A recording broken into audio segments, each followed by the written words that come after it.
Miaraba anao ny tokantrano manaraka ny météo amin'izao fotoana izao raha ny sary azo tamin'ny zanabolana tamin'ity an'ity mibatoerana tanteraka ny orana saika amin'ny tapany avaratry ny Madagasikara sy ho an'ny avoatany vokatry ny fisiny reniraona hitantsika amin'ny sary izao. Miverina maina kosa ny andro raha ny any amin'ny tapany atsimo andrefany Madagasikara miakatra be ny maripana ho an'ny morontsiraka andrefany anosy any amin'ny morontsiraky ny faritry melaka zay ka hatrany amin'ny morontsiraky ny faritra atsimo andrefana miakatra ihany koa zay maripana zay ho an'ny morontsiraka atsimo atsinanany nosy manomboka ho an'ny rapitso atombanana mitatra amin'ny voatany ihany koa izay any amin'ny fiandohany herinandro vaovao. Ny rotsakorana izay rasana amin'ity an'ity dia somary anatombo ka misy ny fampitandremana no nabetsahana rotsakorana araka izany ho an'ny faritra analamanga, ny faritra alaotra mangoro, ny tapany atsimo amin'ny faritra atsinanana, faritra vadivavy ary ny ilany atsinanana amin'ny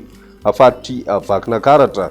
Miady zany anio ka hatramin'ny rapitso maraina fa ho an'ny faritra sofia kosa indray dia mbola manakery izay fampitandremana no nabetsahana rotsakorana izay hatramin'ny rapitso alina anoany ka mety ho tonga hatrany amin'ny 5.0 mm moa ny rotsakorana andrasana amin'ireo toerana voakasika ao anatin'ny 420 ora.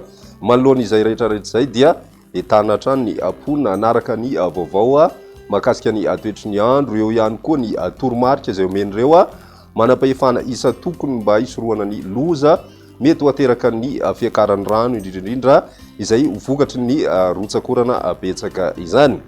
Izay ny mahagasikasika ny fa toy izao ny toetry ny androntsika ho an'ny rapitso vao maraina dia toy hatrany aloha ny orana mety ho araikotroka any amin'ny tapany avaratra andrefany Madagasikara. Manorana ihany koa ny andro amin'ny ankapobeny ho an'ny faritra atsinanana, ny any amin'ny faritra Ambatsoa sy Analanjorofo ary ny faritra alaotra mangoro. Mandraondraona kosa izany ho an'ny faritra analamanga, ny ambiny moa dia maina tanteraka. Ho an'ny rapitso tolakandro mitohy hatrany izay rotsakorana tandrivindraona mety ho araikotroka izay any amin'ny tapany avaratra andrefany Madagasikara, mitatra ho an'ny faritra Sava sy ny any amin'ny faritra Ambatsoa ihany koa izay ary mahazo an'izay ihany koa ny faritra Betsiboka, ny any amin'ny faritra Ipongolava, Itasy, Vakinakaratra, Amorony Mania.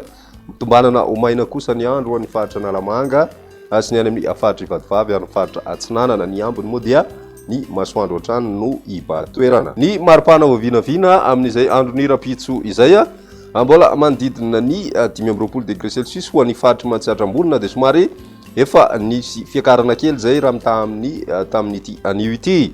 Miakatra ihany koa ny maripana ny amin'ny faritra Anosy izay tafiakatra hatrany amin'ny 2.3 degré Celsius ho an'ny rapitso ary ny morontsiraka andrefany Madagasikara ihany koa ny faritry Melaky, ny any faritry Menabe dia manodidina ny 7.3 ka hatramin'ny 8.3 degré Celsius izay maripana ambony indrindra voavinavina izay. Ny toetry ny androntsika ho an'ny alatsinainy ary mbola misy hatrany ny tandrivindraona araikotroka any amin'ny tapany avaratra andrefany Madagasikara iny. Miandry an'izay ihany koa ny tapakandro ariva amin'ny faritry Melaky, ny any amin'ny faritry Bongolava, Itasy, Vakinakaratra.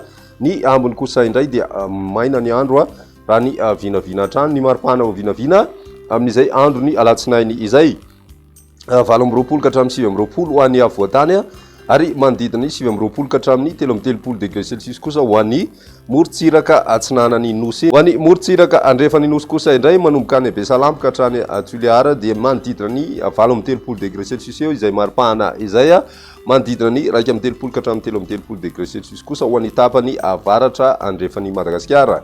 Amaranantsika ny fandarana amin'ity an'ity ary ny toetry ny andro ho an'ny talata izay mbola ahitana tandrivindraona hatrany ho an'ny faritry Melaky, ny faritry Bongolava, Itasy, Vakinakaratra ary ny faritry Sofia sy Diana. Mandraona ihany koa ny andro ho an'ny avoatany izay mety hisy tandrivindraona indraindray ho an'ny faritry Mahatsiatra ambony, Amorony Mania sy ny faritry Orombe. Ny ambiny dia maina tanteraka ny andro raha ny maripana voavinavina amin'izay andro ny talata izay mety ho tafiakatra hatrany amin'ny 3 degré Celsius ho an'ny avoatany ary tombanana miakatra hatrany amin'ny 7.3 degré Celsius kosa ho an'ny morontsiraka andrefany Madagasikara izay hitantsika hatrany any amin'ny faritry Melaky, Menabe sy ny faritra atsimo andrefana. Miakatra ihany koa nefa izay maripana izay raha ho an'ny faritry Vadivavy izay mety ahitana hatrany amin'ny 4.30 degré Celsius ny maripana voavinavina. Izay ny météo tamin'ity an'ity ary rapitso indray fotoana manaraka veloma tompoko.